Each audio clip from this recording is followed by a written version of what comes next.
yang salah satunya adalah kesempatan yang baik bagi kita untuk bertemu pada hari yang atau pagi ini di ruangan ini untuk suatu acara yang kita harapkan acara ini memberikan manfaat bagi Bapak dan Ibu sekalian dan terutama juga kami Dinas Perpustakaan dan Arsip Provinsi Sumatera Utara. Bapak dan Ibu, ini suatu kebanggaan ya, kehormatan bagi kami yang biasanya kalau orang memandang Dinas Perpustakaan dan Arsip ini alahnya dinas yang kecil ini, dinas yang apa ya. Tapi ternyata Bapak dan Ibu sudi berkenan untuk mengunjungi kami, tidak sekedar mengunjungi, tapi juga berkenan untuk melakukan peringatan perjanjian kerjasama dengan kami yang ada di sini. Yang tentunya bagi kami ini merupakan suatu kebahagiaan. Karena apa? Karena sekarang ini kita sudah di era yang apa ya? Yang informasi pengetahuan itu sedemikian pesatnya. Ini termasuk juga pengetahuan tentang kesehatan. Kemarin itu saya buka-buka karena saya ingin bekerja sama dengan bidang kesehatan. Saya coba buka-buka penerapan AI, Artificial Intelligence di dunia kesehatan. Itu ternyata sekarang ini perkembangannya sangat-sangat luar biasa ya Ibu ya. Bagaimana sekarang ini deteksi terhadap apa ya tubuh kesehatan manusia itu yang dilakukan oleh berbagai mesin itu juga sangat luar biasa. Yang ini tentunya juga menjadi perhatian bagi kita semua. Karena memang di era ini bukan lagi 4.0, kita sudah 5.0. Di era 5.0, di era digital, di era global, ini sangat tidak mungkin bagi kita untuk menyelenggarakan urusan itu sendiri-sendiri. Kolaborasi, kerjasama, sinergi itu menjadi kata yang sangat penting di era sekarang. Seperti kami Dinas Perpustakaan dan Arsip, kami memiliki tanggung jawab yang sangat berat. Karena apa? Kami ada kalau secara nasional itu namanya Indeks Pembangunan Literasi Masyarakat. Dan ini juga tidak mungkin namanya Indeks Pembangunan Literasi Masyarakat itu Ibu mau izin sekedar apa kita sharing, ada 7 unsur yang harus kami bangun, yang harus kami lakukan intervensi, mulai dari pemerataan perpustakaan, bukan hanya perpustakaan umum, tapi termasuk perpustakaan perguruan tinggi, termasuk lembaga pendidikan, perpustakaan sekolah, hingga perpustakaan desa. Yang intinya kita harus memenuhi tanggung jawab kita kepada pemerintah, kepada masyarakat, karena sesuai undang-undang, tapi kalau bahasa perpustakaan Ibu selalu Undang-Undang Nomor 43 Tahun 2027 tentang perpustakaan, salah satu pasalnya kalau saya pasal 2 kalau saya bahwasanya warga negara itu memiliki hak untuk mengakses informasi, memanfaatkan dan mendayagunakan fasilitas perpustakaan.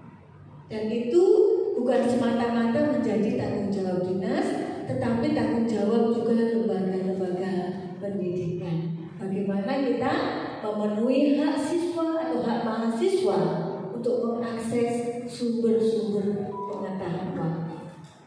Kemudian kita juga ada jumlah koleksi itu yang harus kita wujudkan di Sumatera Utara agar rasio antara jumlah koleksi buku dengan jumlah penduduk itu juga memenuhi standar sebagaimana yang ditetapkan secara nasional. Kalau nasionalnya itu Ibu standarnya itu 1:2. Kalau ada 100 penduduk itu harusnya ada 200 koleksi. Ini sebenarnya standar.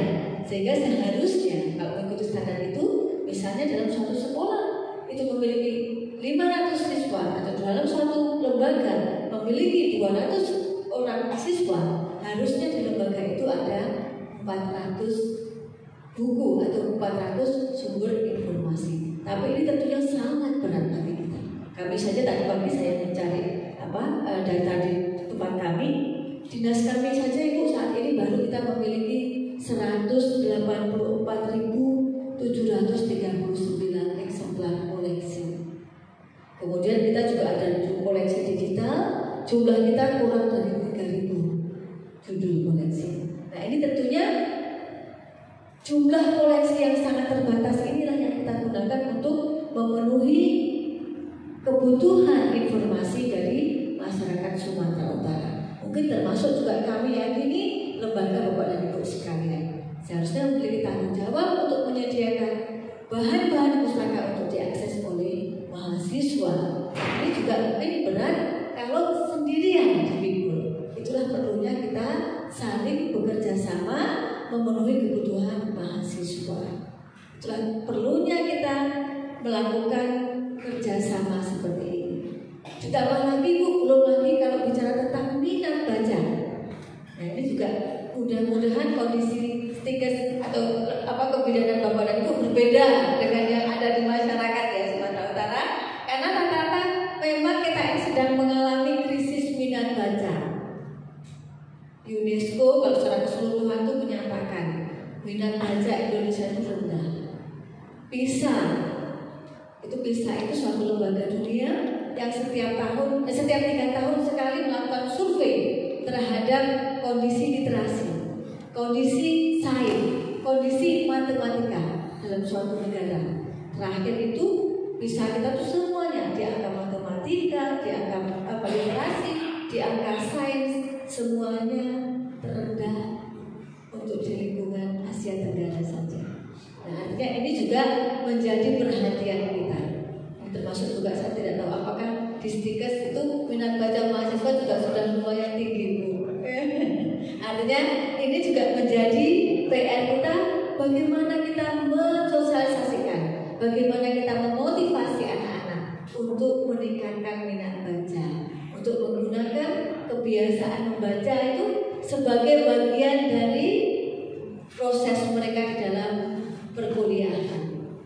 Ini kan seharusnya yang sama-sama kita wujudkan. Karena idealnya adik-adik mahasiswa tak bisa belajar kalau tak membaca. Ini kalau kita survei ini jumlah membaca koleksi kesehatan dengan media sosial, kira-kira lebih banyak yang mana?